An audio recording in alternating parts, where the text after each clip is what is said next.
Hello friends, I welcome you to my YouTube channel. दोस्तों, आज इस वीडियो में मैं विलियम शेक्सपियर द्वारा रिटिन जो बहुत ही मोस्ट इम्पोर्टेंट प्ले है मैकबेथ, उसकी समरी आपके साथ डिस्कस करने जा रहा हूं। और दोस्तों, ये इतना इम्पोर्टेंट प्ले है कि टीजीटी, पीजीटी, नेट कोई सा भी एग्ज़ाम हो, इसमें से अधिकतर क्वेश्चंस पूछे जाते हैं और इंटरव्यू में भी बहुत क्वेश्चंस पूछे जाते हैं। जब मैंने अपना इंटरव्यू फेस किया था तो मुझसे भी कई क्वेश्चन इसी प्ले से पूछे गए थे। And by God's grace and your blessing now I am working as TGT in an inter college. तो दोस्तों, मैं यही चाहूँगा कि ये जो मैंने वीडियो बनाया है, मैंने कोशिश की है कि आपको पूरी समरी रियल टेक्स्ट के अनुसार बताई जाए, ताकि कोई भी क्वेश्चंस अगर एग्ज़ाम में आता है तो आपका वो ना छूटे। तो उसके लिए आपको वीडियो लास्ट तक देखनी है, उसे स्किप नहीं करना है, ध्यान से सुनना है, क्योंकि जो वर्ड्स और लैंग्वेज इस वीडियो में मैं यूज करूँगा, डायरेक्टली क्वेश्चंस आप देख लीजिएगा। टीजीटी, पीजीटी या नेट की कोई भी बुक उठाइएगा, इसी समरी में से आपको उसमें से क्वेश्चंस मिल जाएंगे। और वीडियो के लास्ट में फिर भी मैं आपसे थोड़ा फीडबैक चाहूँगा और कुछ क्वेश्चंस मैं उसमें आपसे पूछूंगा, तो आपको उसके जवाब कमेंट बॉक्स में देने हैं। तो चलिए, without wasting our time, let's start the summary. तो सबसे पहले इस प्ले के जो इम्पोर्टेंट कैरेक्टर्स हैं उनके बारे में देखते हैं, क्योंकि कैरेक्टर्स पर अधिकतर एग्जाम में क्वेश्चन पूछे जाते हैं। तो चलिए देखते हैं इसमें पहला कैरेक्टर कौन है। तो Duncan, Duncan king of Scotland, ये स्कॉटलैंड का राजा है। Malcolm and Donalbain, the sons of Duncan, ये दोनों डंकन के बेटे हैं, जिसमें मैल्कम बड़ा बेटा है और डोनाल्बेन छोटा बेटा। मैकबेथ, मैकबेथ स्कॉटलैंड आर्मी का जनरल है। नेक्स्ट कैरेक्टर बैंको, बैंको भी स्कॉटलैंड आर्मी का जनरल है, बट वो मैकबेथ का जूनियर है। Macduff, Lennox, Ross, Menteith and Angus Caithness, ये सभी noble man of Scotland, Scotland के बड़े लोग हैं, अमीर लोग हैं। फ्लियंस, द सन ऑफ बैंको, ये बैंको का बेटा है।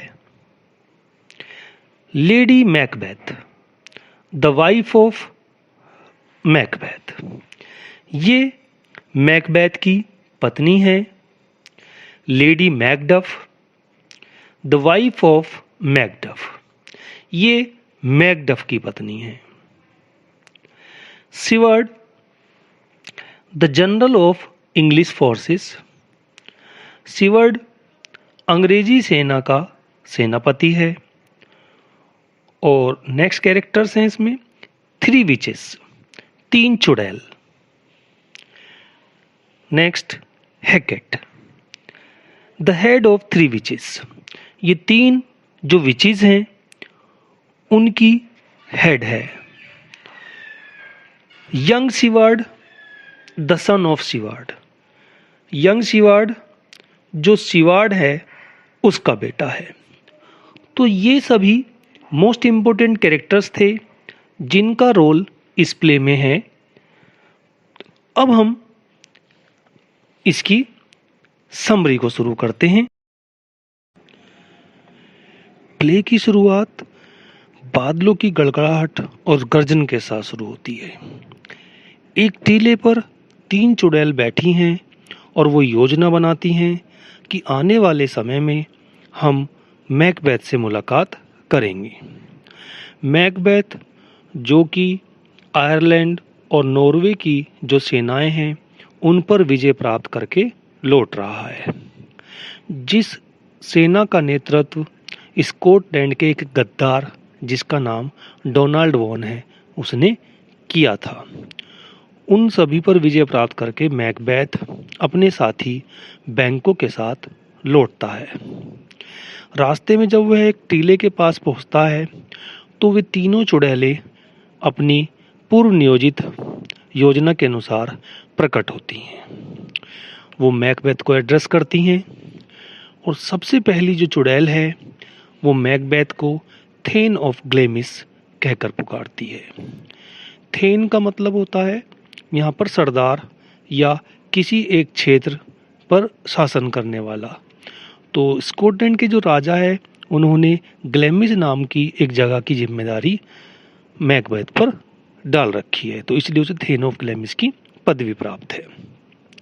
सेकंड जो विच है वो उसे थेन ऑफ कॉर्डर कहती है, जबकि तीसरी विच उसे भविष्य का राजा कहती है। मैकबेथ इस बात को सुनकर बड़ा आश्चर्यचकित होता है, क्योंकि पहली जो उपाधि है वो उस पर है, उसके पास है, लेकिन थेन ऑफ कॉर्डर और भविष्य के राजा, इनको सुनकर वो आश्चर्यचकित हो जाता है। वे जो विचेस हैं वो बैंको के बारे में भी कहती हैं। बैंको को वो कहती हैं कि you will be the father of the Kings, यानी कि आप राजाओं के पिता होंगे, यानी कि बैंको के जो पुत्र होंगे वो राजा बनेंगे और बैंको उनका पिता तो है ही। तो इस बात को सुनकर बैंको को और मैकबेथ को दोनों को आश्चर्य होता है।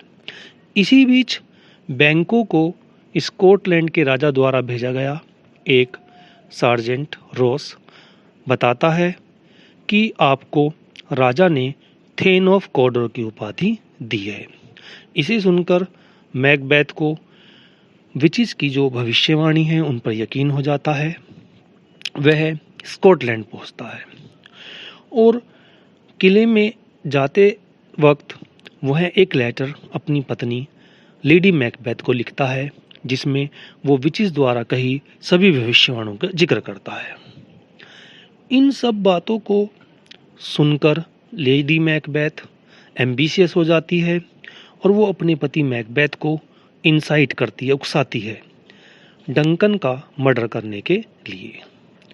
लेकिन डंकन जो राजा है वो मैकबेथ को अपना सबसे वफादार सेनापति मानता है और मैकबेथ भी राज्य के प्रति बहुत वफादार है, तो वो इस काम के लिए तैयार नहीं होता। लेकिन जो लेडी मैकबेथ है वो उसे बार बार उकसाती है और कहती है कि तुम मर्द नहीं हो, यानी कि उसकी मर्दानगी को ललकारती है। खैर अंततः मैकबेथ तैयार हो जाता है डंकन के मर्डर के लिए। तो एक दिन जो मैकबेथ है वो राजा को अपने यहाँ इनवाइट करते हैं डिनर के लिए।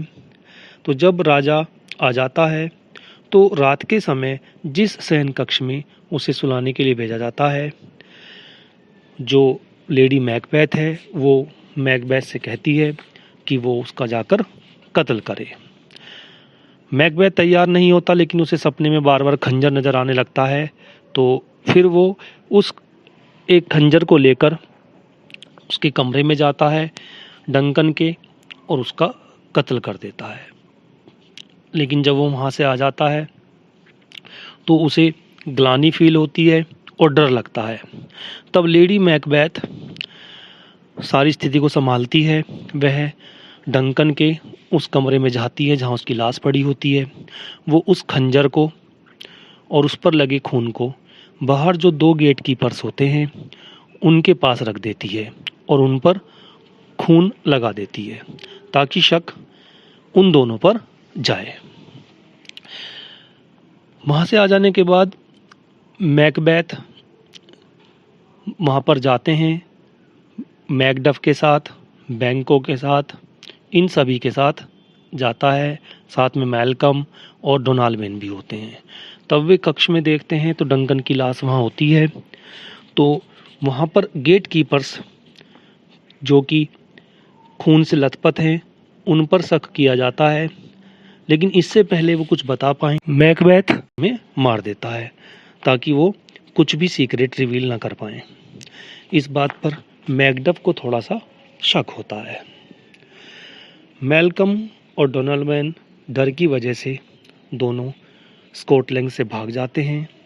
मैल्कम इंग्लैंड जाता है और डोनाल्डमैन आयरलैंड। अब क्योंकि दोनों वारिस वहाँ से भाग जाते हैं और मैकबेथ क्योंकि डंकन के बहुत नियरेस्ट और डियरेस्ट होता है, इसलिए उसे ही स्कॉटलैंड का राजा बना दिया जाता है। लेकिन मैकबेथ बहुत एम्बिशियस है and he remembers the prophecies by witches. उसे जो चुड़ैलों की भविष्यवाणी है वो याद आती है कि उन्होंने कहा था कि बैंको राजाओं का पिता होगा। तो उसकी प्लानिंग बनती है कि किसी भी तरह से बैंको को और उसके बेटे को मार दिया जाए। तो वह उन्हें भी एक डिनर के लिए बुलावा भेजता है, लेकिन साथ ही अपने कुछ मर्डरर्स को भी भेज देता है उसको कत्ल करने के लिए। तो जब वे दोनों रास्ते में आ रहे होते हैं तो बैंको का कत्ल कर दिया जाता है, लेकिन फ्लियंस वहाँ से भाग जाता है। डिनर के समय मैकबेथ को बैंको का भूत दिखाई देता है और उसको देखकर वह पागल सा हो जाता है। तभी लेडी मैकबेथ इस बात को समझ जाती है, तो वो उस डिनर को, उस पार्टी को डिसमिस कर देती है। उधर जो मैकडफ है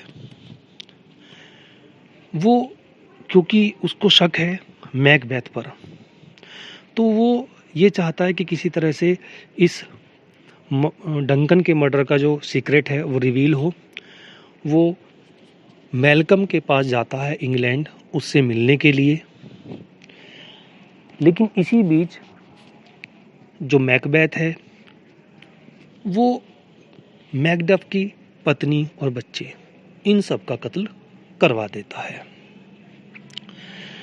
जब मैकडफ को ये पता चलता है तो उसे गुस्सा आता है और वह मैकबेथ से बदला लेना चाहता है। इसी बीच जो मैकबेथ है वो भी बड़ा चिंतित हो जाता है और he again goes to the witches. वो दोबारा से उन विचेस के पास जाता है और उनसे आगे की भविष्यवाणी पूछता है। तो वे विचेस उसे बताती हैं कि तुम्हें डरने की ज़रूरत नहीं है, केवल 3 लोगों से, 3 चीज़ों से तुम्हें अवेयर रहना है, बचकर रहना है। सिर्फ यही तुम्हारी मौत का कारण बनेंगे। और वो है, सबसे पहले आपको मैकडफ से बचना है, दूसरा ऐसे उस व्यक्ति से बचना है जिसका जन्म प्राकृतिक रूप से ना हुआ हो, तीसरा विरमन के जो जंगल है अगर वो आगे बढ़ेंगे तो तभी तुम्हारी मौत संभव है। तो ऐसी बात को सुनकर जो मैकबेथ है वो खुश हो जाता है, क्योंकि उसे नहीं लगता कि ये तीनों से उसकी मौत होगी, क्योंकि मैकडफ भी वहाँ नहीं होता और जंगल कभी आगे बढ़ नहीं सकते। लेकिन मैकडफ, मैल्कम और सीवार्ड, ये तीनों मैकबेथ को मारने की प्लानिंग करते हैं और स्कॉटलैंड आ जाते हैं। वो विरमन के जो जंगल है वहाँ इकट्ठा होते हैं और अपने सैनिकों को, जो वहाँ की टहनियाँ हैं पेड़ों की, उनके पीछे छिपा देते हैं और ताकि किसी को शक ना हो। तो इस तरह से जो मैकडफ है वो मैल्कम, सीवार्ड, इन सब की मदद से जो मैकबेथ है उसको मारने का पूरा प्रयास करते हैं। लेकिन इसी बीच एक सूचना और मिलती है मैकबेथ को कि जो मैकबेथ की पत्नी है लेडी मैकबेथ, क्योंकि वो मेन चरित्र थी जिसकी वजह से ये सारी घटनाएं घटी। She was very ambitious and she incited Macbeth to kill Duncan. उसी ने ही उसको इंसाइट किया था कि डंकन को वो मार दे।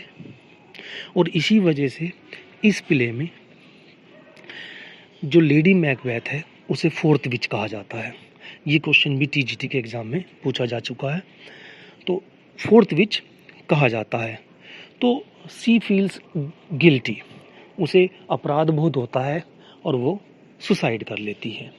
जब ये बात मैकबेथ को पता चलती है तो वो पागल सा हो जाता है, लेकिन क्योंकि अब बहुत देर हो चुकी होती है,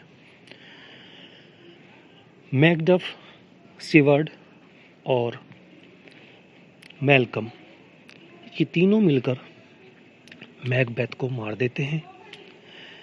मैकबेथ के सारा जो पर्दा है वो फांस हो जाता है।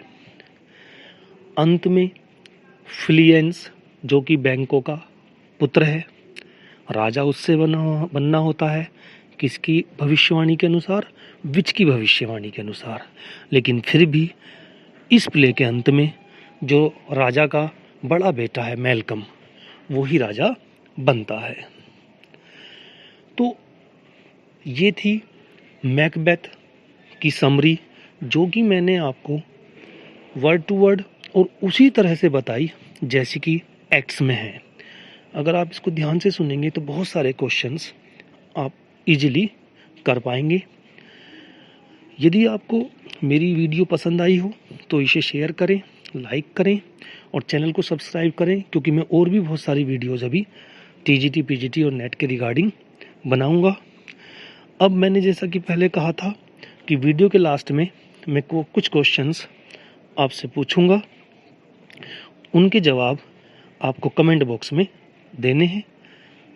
चलिए तो अब मैं आपसे क्वेश्चंस पूछता हूं।